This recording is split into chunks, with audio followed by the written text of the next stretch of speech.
sou o pão vivo descido do céu.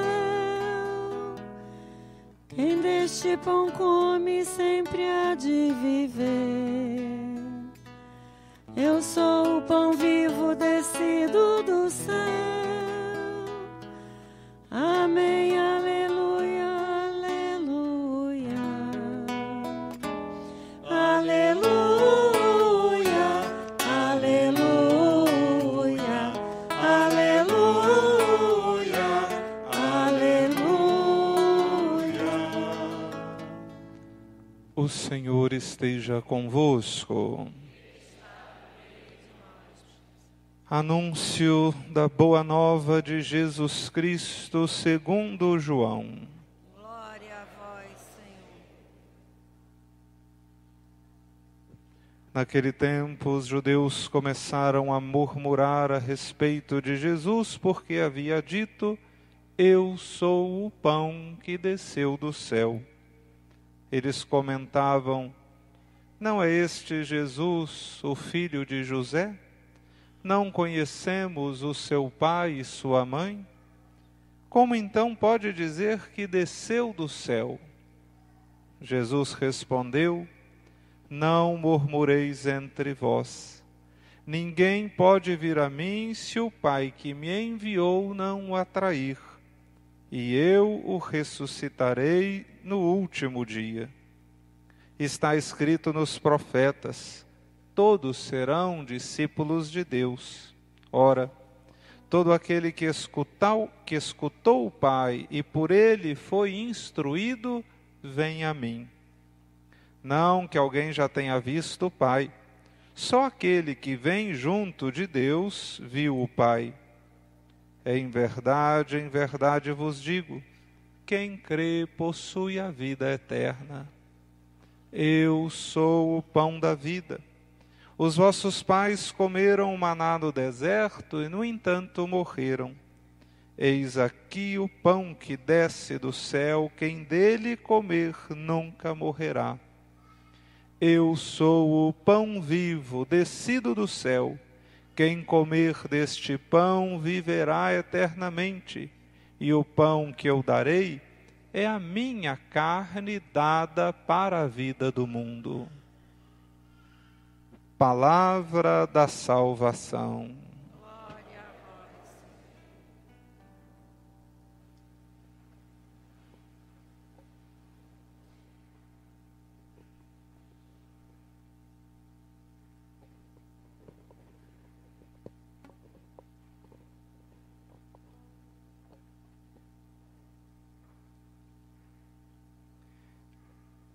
Padre Alexandre, povo santo de Deus, irmãos e irmãs, né? Sempre te falo, né? Irmãos e irmãs, queridos irmãos, tem que mudar um bocadinho, né? Povo santo de Deus. Nós já estamos celebrando nessa noite de sábado, o 18º domingo do tempo comum. E eu escolhi como meditação, né? Para mim fica mais fácil, a Eucaristia, né? A Eucaristia que nos dá força na caminhada. Nós ouvimos aí na primeira leitura de hoje, o profeta Elias entrando o deserto adentro. Imagina, né? Por que será que Elias estava entrando nesse deserto? Ele estava fugindo da rainha Jezabel. Ele havia proposto lá um desafio com os profetas de Baal, e ele ganhou o desafio, não é? Mandou matar os profetas todos, matou alguns também, e depois correu de medo, e foi para o deserto. Deserto é lugar de calor, né? Então ele entrou, sentou-se debaixo de um junípero e pediu para si a morte, dizendo: agora basta, Senhor, tira a minha vida, pois não sou melhor do que meus pais. O que aconteceu? Apareceu um anjo, né? E uns pãezinhos e um jarro d'água. O que o anjo disse para ele? Levanta-te e come. Elias abriu os olhos e viu junto à sua cabeça esse pão assado e esse jarro de água. Comeu e bebeu e tornou a dormir. E o anjo insistiu, dessa vez o anjo chegou perto dele, tocou em Elias, né? Levanta-te e come, ainda tens um caminho longo a percorrer. Elias levantou-se, comeu e bebeu, e com a força desse alimento andou 40 dias e 40 noites até chegar ao Horebe, o monte de Deus, né? Esse pão aqui é figura de quê? Da Eucaristia. O maná, esse pão, não é?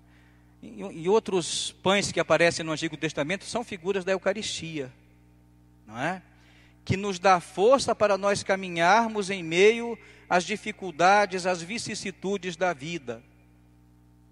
Elias teve que comer para continuar a sua caminhada. Ficou entristecido, desanimado, estava com muito medo. E, no entanto, após ter comido desse pão, não é? E saciado a sua sede, ele continua a sua caminhada. Assim acontece conosco também. Nós que recebemos, que nos alimentamos do pão da vida, que é a Eucaristia. Quem se alimenta do pão da vida, que é a Eucaristia, se compromete a seguir Jesus Cristo, né? E seguir Jesus Cristo não é fácil. Exige o quê? Renúncia, abnegação, coragem. Se a gente titubear um pouquinho, né, mesmo comungando, se a gente comunga sem fé, nós não conseguimos vencer a problemática da vida, não. Mas, se nós acreditamos na Eucaristia, a Eucaristia é o corpo e o sangue do Senhor. É um alimento mais forte do que o pão que Elias comeu, né, no deserto. E nós passamos, às vezes, por muitos desertos na nossa vida, muitas tristezas, desesperanças, não é? Quem é que tem a vida que é um mar de rosas? Nem eu, nem Padre Alexandre, nem o Papa. Todo mundo passa por dificuldade, né? E hoje parece que o pessoal não gosta de sofrer. Nunca, aliás, né? Quem é que gosta de sofrer? Mas o sofrimento, ele é inerente à natureza humana. E nós temos que, né, o sofrimento que aparece na nossa vida, não canso de dizer isso, o sofrimento que aparece na nossa vida sem ser convidado, nós temos que saber driblar esse sofrimento aí, oferecer esse sofrimento a Deus, para que Ele transforme isso em bênção na nossa vida. Agora, tem coisa que a gente procura, não é? E se nós procuramos, né, nós podemos também nos livrar desse sofrimento aí. Agora, tem coisa que a gente vai lutar até o finalzinho da nossa vida. Problemas na família, não é? Olha aí o quadro do Brasil. Quem se alimenta da Eucaristia, do pão da vida, tem que ter compromisso com a mudança desse quadro todo aí. Elias estava fugindo de quem? Eu disse o nome da beleza aí, da belezura. Jezabel era uma rainha. Esposa de quem? De Acabe. Era um rei também, né? Ele desafiou os poderes daquela época. Aí o pessoal, quando o padre começa a falar um pouquinho de, né, de ter que ter compromisso social, consciência política, essa coisa toda, o padre está mexendo com política, está pregando política na igreja. Não é não. Olha aí Elias, olha o que ele fez. Ele se colocou contra todo esse sistema injusto daquela época. E nós estamos vivendo num sistema também injusto. E eu tenho que ter consciência, vocês têm que ter consciência daquilo que nós fazemos.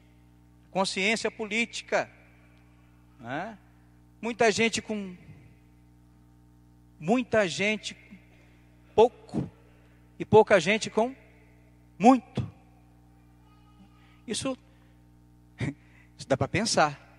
Então a gente está na hora de nós acordarmos. E quem se alimenta do pão da Eucaristia, do pão da vida, né, tem esse compromisso de ser santo. Mas ser santo implica nisso também, desse compromisso com os irmãos, que nos leva a ter essa consciência social do que anda acontecendo, está atualizado, consciência política, em quem eu vou votar, para que a coisa se transforme, mude, está nas nossas mãos, não é?